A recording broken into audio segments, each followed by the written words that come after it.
통찰은 관찰에서 나오고 관찰은 관심에서 시작됩니다. 당신의 관심이 통찰로 이어지는 곳. 세상의 모든 지식 언더스탠딩. 자, 2교시입니다. 2탄. 한국의 부동산 이야기. 요즘 이리 가도 저리 가도 부동산 얘기로 가네요. 네. 비추기 얘기를 했는데도 결국 부동산 얘기로 돌리고야 마는. 네. 참 제가 생각해도 저도 참. 네. 부동산의 진심이 프로가 얘기하는 네. 한국 부동산 얘기는 재산세 얘기인가요? 네. 오늘은 둔촌 장순원 기자님 나오셨습니다. 어서 네. 오십시오. 어서 네, 안녕하세요. 네. 네. 둔촌 장순원 기자님. 네, 오늘은 둔촌주공 얘기 아니고 예. 당분간 둔촌주공 얘기 안 하고 다른 얘기를 좀 찾아보려고 했는데 오늘 예. 그 최근에 그 정부에서 그 집값이 가파르게 오르다 보니까 사람들이 이제 재산세 부담이 많이 늘었다 이렇게 많이 이제 아우성을 쳤잖아요. 그래서 많이 좀 깎아준다 그랬잖아요. 네, 깎아준다고 많이 해서 네. 이제 기대감이 높았는데 이제 실제로 뭐 그런 분들도 있을 텐데 정말 좀 낮아질 거라고 생각했던 뭐 중저가 위주의 어떤 아파트를 갖고 있는 분들 중에서 이 세금을 작년보다 더 많이 내는 경우가 많이 나타나서 이게 대체 왜 그러냐? 깎아준다더니 이게 무슨 일이냐? 네, 그런 부분들을 한번 짚어봤습니다. 알겠습니다. 속사정이 뭔지. 예. 네. 이제 먼저 재산세가 지 주택이 있으면 이제 7월에 한 번, 네. 9월에 한 번 나눠서 내는데 이 재산세를 구하는 이제 공식이 있습니다. 요게 이제 화면 잠깐 보여드릴게요. 이게 이제 원래는 이렇게 재산세를 이제 부과를 합니다. 공시가격에다가 네. 공정시장가액 비율 60%를 곱하고, 할인해 주는 거. 예, 그래서 이제 과세 표준을 이제 잡죠. 그 과세 표준에 따라서 뭐 낮게는 0.1%에서 높게는 0.4% 예. 이렇게 부과를 해요. 예. 그러다가 이제 세부담이 커지니까 작년에 저 재산세율을 좀 낮춰줬어요. 예. 9억 이하의 1주택자에게는 0.05% 포인트를 깎아줬어요. 그래서 이제 9억 이하의 1주택자는 0.05에서 0.35까지 재산세율을 부과하는데 저기 저 표에 나온 게 이 깎아주기 깎아주기 전에, 깎아주기 전에 뭐 예를 들어 다주택자나 이런 분들은 네. 여전히 저 세율을 적용하고 예. 9억 이하의 1주택자는 0.05% 포인트를 깎아줬다. 야 저기서 네, 작년부터 네. 그렇게 깎아주고 있었고, 끝자리 옷 알려준 거네요. 그죠? 네. 그렇습니다. 네.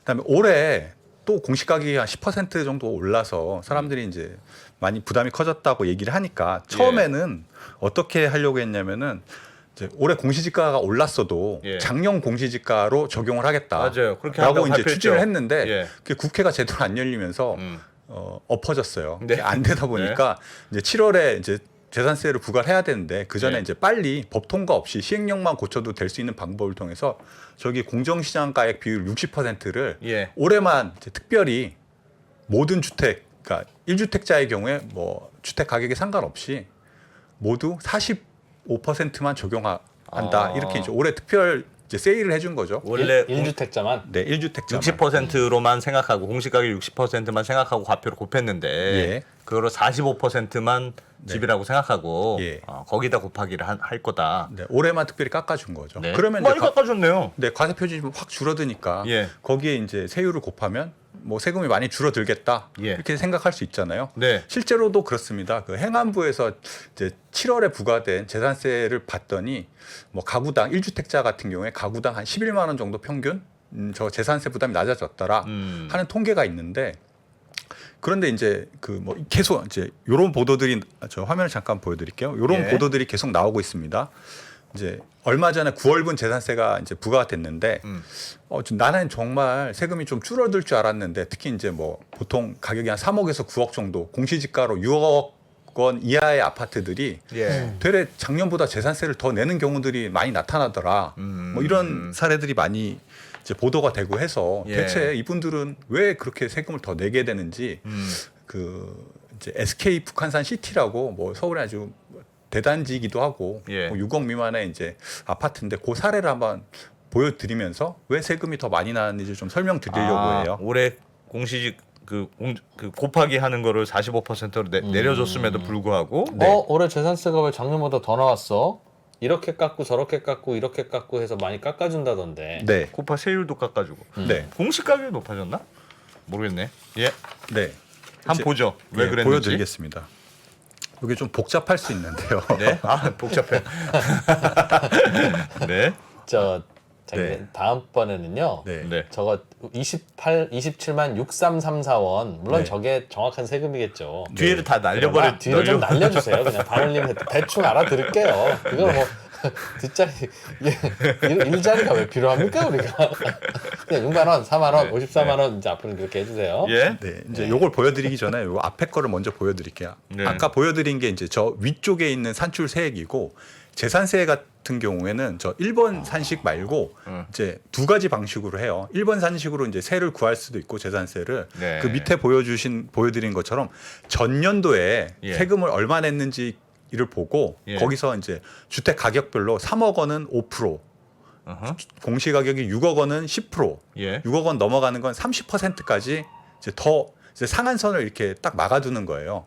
작년에 만약에 100만 원을 세금으로 냈다 그러면 네. 이제 3억 원 이하는 5%만 올릴 수 있는 거거든요. 네. 그러니까 올해 이제 재산세 상한선 105만 원이 되는 거예요. 네. 그거하고 저 위에 산출한 세액이 이제 두 개 중에. 두 개 중에 비교해서 낮은 거를 부과하는데 아. 보통은 저 세부담 상한을 적용하는 이제 방식으로 이제 세금이 산출이 되거든요. 아. 밑에 걸로 네, 보통 그런 방식으로 세금이 산출이 되죠. 그게 더 작으니까 일반적으로는. 네. 그게 그래서 이제 보통 중저가 아파트 같은 경우에 재산세가 원래 공식대로 산출하면 예. 공시지가가 뛰거나 하면 예. 상당히 많이 오를 수가 있잖아요. 그렇죠. 근데 이제 세부담 상한이 있기 때문에 공시지가가 많이 뛰더라도 저 상한액에 걸려서 뛴 만큼 반영이 다 안 됩니다. 네. 뭐 그런 식으로 많이 돼서 요 북한산 그 SK 북한산 시티 같은 경우 요건 뭐 신한은행에서 좀 시뮬레이션 해주신 건데요. 네. 보시면 이제 2020년에 원래 그 아까 산식대로 계산을 하면 여기 66만 원 정도가 나와야 되거든요. 예. 그런데 그 말씀드린 이제 상한선 기준으로 이제 다시 기자님 죄송한데 마우스라도 좀 아, 써주면 네. 안 될까요? 예. 아이고 네. 마우스가 잘 안 됩니까? 네. 마우스 네 여기 요건데요. 예. 원래 재산세는 그 아까 계산 방식으로 하면 이 32만 원을 33만 원 정도를 내야 되는데 네.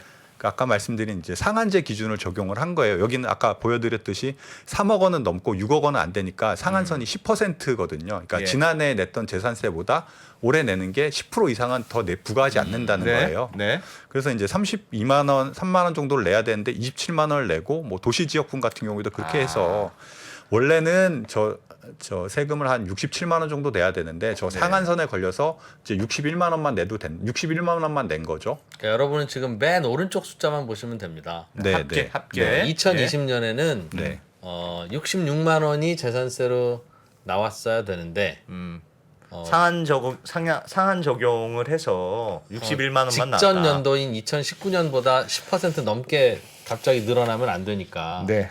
61만 원만 냈던 거고 네. 아하. 2021년에는 공식 2021년이 좀 중요한데 예. 2020년에 비해서 2021년 공시 가격이 어마어마하게 올랐어요. 예. 공시 가격 자체가 거의 뭐 한 1억 4천만 원이 올랐습니다. 네. 그러면 세부담이 엄청 늘어나야죠. 그렇죠. 예. 그래서 실제로 이 재산세 부담은 32만 원에서 54만 원으로 뛰고 이걸 다 합천 실제 부과돼야 될 재산세를 100만 원이 나왔어요. 예. 네. 그렇지만 전년도에 이제 61만 원에서 상한선 딱 10%만큼만 오른 거예요. 네. 그래서 67만 원만 실제로 부과가 낸 됐다. 예. 그리고 네. 올해는 거기까지 공시지가가 이해했어요? 조금 더 올랐는데 이제 그래도 역시 10% 정도만 올랐다는 네. 건데. 그러니까 올해는 90만 원으로 오히려 작년보다 재산세가 적게 계산됐는데 그렇습니다. 이것저것 깎아줬으니까. 깎아줘서 실제로 계산상의 재산세는 그만큼 그래서 깎이긴 작년에 했는데 100만 원이 네. 냈다면 어유 많이 깎아줬네라고 느꼈겠지만 네. 작년에도 세부담 상한 때문에 67만 원만 내셨기 때문에 네. 올해도 저 마지막에 2022년 거는 공정시작 가입 비율을 45%로 네, 맞습니다. 적용한 네. 계산식이에요. 네, 근데 그렇습니다. 어차피 공시가격은 좀 올랐고 네. 작년만큼 오르진 않았어도 네. 어쨌든 좀 올랐고. 그 계산식 자체로 계산을 하면 45%가 적용됐기 때문에 네. 부과될 세금 자체는 줄긴 했어요. 예. 근데 이제 그 전에 이미 많이 좀 깎여져 왔던 세금을 냈기 때문에 네. 계산상의 세금은 좀 떨어지더라도 실제 본인들이 내는 세금은 한 10% 정도 올라 있다. 네. 그래서 이제 세금을 깎아준다고 하더라도 이 중저가 아파트를 가지고 계신 분들의 실제 세부담은 한 10% 정도 늘어나는 경우들이 많이 생길 수 있다. 이런 설명입니다. 근데 당연한 거죠. 집값은 가파르게 오를 수도 있고 내릴 수도 있지만 네. 그렇게 해서 집을 팔아서 번 이익에 대해서는 번 돈이 있으니까 양도세를 내야 되니 네. 그거야 뭐 갑자기 양도세도 많이 낼 수 있죠. 많이 비싸게 받았으나. 네. 그러나 재산세는 집을 사고 판 것도 아니고 그냥 갖고만 있었기 때문에 네. 그로 인해서 실제로 벌어들인 돈이 없는데 너무 많이 뛰면 안 갑자기 되니까. 재산세가 확 늘었다가 줄었다가 이러면 안 되지 않느냐라고 해서 보유세는 상한세, 작년에 비해서는 많이 올라가면 안 된다라는 걸로 항상 캡을 씌워놓죠. 예. 우리나라도 저렇게 하는 거고 미국도 보유세가 높긴 하지만 작년보다는 1%, 뭐 주에 따라 다릅니다만 5% 이상은 부과를 안 하게. 더 내야 되면 그 다음에 또 5% 이렇게. 좀 답답하고 느리지만 원래 보유세라고 하는 건 한꺼번에 올라가면 안 된다는 컨셉이 맞는 건데 네. 우리나라는 다주택자 보유세는 그런 컨셉도 다 사라져 버렸죠. 이거 여기 저 상한선 같은 경우에는 아마 다주택자도 적용은 될 거예요. 대신 이제 깎아주는 비율 이런 세일이 다주택자는 상한선이 네. 10%가 아니라 네. 300%. 3배까지는 더 내. 음. 그러나 3배보다 더는 안 거둘게. 음. 라고 만들었다니까요. 그건 아마 종부세를 말씀하시는 그렇죠. 거죠. 네. 종부세가 다 보유세니까. 아, 네, 네. 보유세 안에 들어가 있는 거니까. 네. 그러니까 우리가 항상 야 집값이 많이 올랐으면 종부세도 많이 내야지 라고 생각하는데 그 보유세의 컨셉은 그런 게 아니라고. 아니 근데 저 말은 지금 그러니까 장 기자님이 설명해 주신 건 사실은 지금 사람들은 깎아준다더니 왜 올랐느냐라고 네. 생각하는데 사실은 알고 보면 네. 원래보다 그동안 덜 내고 있었어. 네. 덜 내고 있는 거에 그냥 10%만 좀 더 낸 거야. 이 뜻이네요. 그냥 결국. 뭐 사실은 그런데 이게 이제 이런 세부담 상한제라는 게 예. 이제 세금을 내는 소비자 입장에서는 그렇게 생각하지 않으실 거예요. 만약에 그 전에 더 내야 되는 세금을 덜 냈다고 생각하지 않고 그냥 당연히 내가 내던 세금인데 깎아준다고 그래도 그거 왜 안 깎아주냐. 그렇지, 그렇지, 이렇게 그렇지. 받아들이시기가 훨씬 더 이제 쉽다는 그렇지. 거죠. 예. 네. 네, 그래서 올해 재산세가 좀 떨어질 것 같다 이렇게 뉴스를 많이 봤는데 이제 9월달에 이제 28일 말일까지 아마 세금을 내셔야 될 텐데 왜 내가 좀 더 나왔지? 궁금증을 가지신 분들은 네. 이런 세부담 상한제의 어떤 영향이 나한테도 이제 미쳤다 이렇게 이해를 하실 수 있을 것 같아요. 그러니까 올라간 게 안타까운 게 아니라 다행이었던 거예요. 세부담 상한제라는 브레이크 때문에. 네. 덜 냈다. 덜 낼 수 사실은, 있었다. 집값 오른 거 생각하면 그게 그대로 적용됐으면 작년에 굉장히 많이 냈어야 되고 그렇죠. 작년에 뭐 100만 원씩 냈어야 되죠. 올해는 그거보다는 좀 덜 나왔을 텐데 네. 그러나 그 안전망이라는 게 항상 있으니까 네. 뭐 그랬다는 알겠습니다. 우리나라 재산세 체계는 9월달에 또 나옵니까? 아마 부과가 됐을 거예요. 7월달에 한번, 9월달에 한번 이렇게 반반씩 나눠서 부과를 하는데 네. 이제 주택을 가지신 분은 부과가 됐고 이달 말까지 아마 돈을 내셔야 될 겁니다. 그것도 왜 두 번 나누냐고 했더니 부담스러우실까봐 이렇게 나눈다고. 근데 7월하고 9월이면 아니 물론 뭐 부담되면 나가면 좋긴 하나 멀리 떨어져 놔주든가 부담이 걱정되면. 그리고 이게 7월 뭐는 좀 심한 최근에 것 또 뭐 많이 부담을 깎아주긴 하는데 뭐 정부에서도 이런 보유세 부담을 깎아주시긴 하는데 그 주택 가격이 좀 내려왔잖아요. 예. 최근 들어서 내려오는 경우는 많은데 보통 여기 아까 제 전해드린 SK 아파트 같은 경우에가 대표적인데 여기가 한 얼마 전에 최고가가 한 8억 9천만 원 정도를 찍었다가 예. 최근에 거래되는 게 한 7억 원 정도의 거래가 된다고 그래요. 그러니까 한 20% 정도 떨어진 거죠. 그게 한 많이 2년 전 가격인데 네. 2년 전에 공시지가는 뭐 한 3억대였고 지금 공시지가는 한 5억대니까 아니, 가격은 같은데 왜 이렇게 세금을 많이 내느냐. 그렇지. 뭐 이런 경우들이 꽤 생길 수 있을 것 같아요. 앞으로도. 그 여기 잠깐 화면 한 번만 보여드릴까요? 야.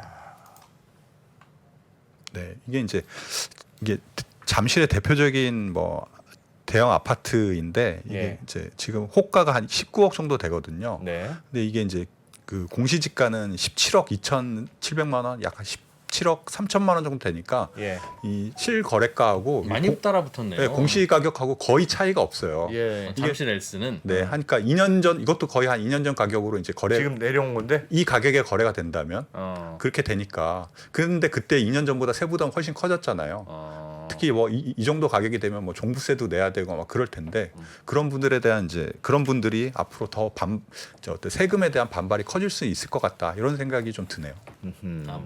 많이 올라와 있어서 네, 네. 그 거래가하고 공시지가하고 차이가 거의 없어지니까. 붙어져서. 네, 붙어져서 네, 뭐 실거래가를 반영하도록 하기로 하면 반영하면 되죠. 거의 붙여도 되고. 근데 이제 문제는 처음에 법을 만들 때 재산세나 법을 만들 때 공시 가격은 실거래가의 대충 한 반 정도라는 컨셉으로 만들었는데 네, 그걸 올려왔죠. 그걸 올리려면 그러면 세율을 바꾸는 거니까 그걸 국회에서 지난 정부 때 공정시장 가액 그 공시 가격을 함부로 올린 것도 굉장히 잘못한 거고 올리고 싶으면 국회에서 결정했어야지. 이번 정부가 갑자기 공정시장 가액 비율을 60%로 낮추는 것도 잘못된 걸 바로잡기 위해서입니다라고 하지만 그것도 똑같이 잘못하는 거예요. 그러면 세금이 갑자기 낮아지잖아요. 네. 그러니까 그거는 높이든 낮든 국회에서 처리를 해야 되는 문제지. 그럴 거면 조세 법률주의를 왜 합니까? 그래서 정권이 바뀔 때마다 기다렸다가 이번 정부가 마음에 안 들면 다음 정부 때까지 기다리자. 뭐 이런 일이 일어나는 거죠. 그러니까. 세법에 관한 한 우리나라는 우간다보다 나을 게 없어요. 세법에 관한 한 딱. 우간다 비하 발언. 쏘리 우간다. 나 우간다 세법을 잘 모르지만 네. 알겠습니다. 그리고 이제 기본형 건축비가 올랐다는 얘기를 좀 잠깐 전해드릴게요. 예. 그 기본형 건축비라는 게 이제 분양가하고 연관이 돼 있는데 이게 이제 9월 오늘 이후부터 2.5% 이제 오른다 이렇게 예. 발표를 했고 9월 아마 15일 이후인가 그때 이제 그러니까 입주자 모집 승인을 하는 이제 아파트부터 이 이제 기본형 건축비가 적용이 됩니다. 제가 왜 기본형 건축비를 말씀드리냐면은 이 예. 기본형 건축비라는 게 분양가 상한제 적용하는 아파트에 이제 분양가를 산정할 때 이 기본형 건축비를 써요.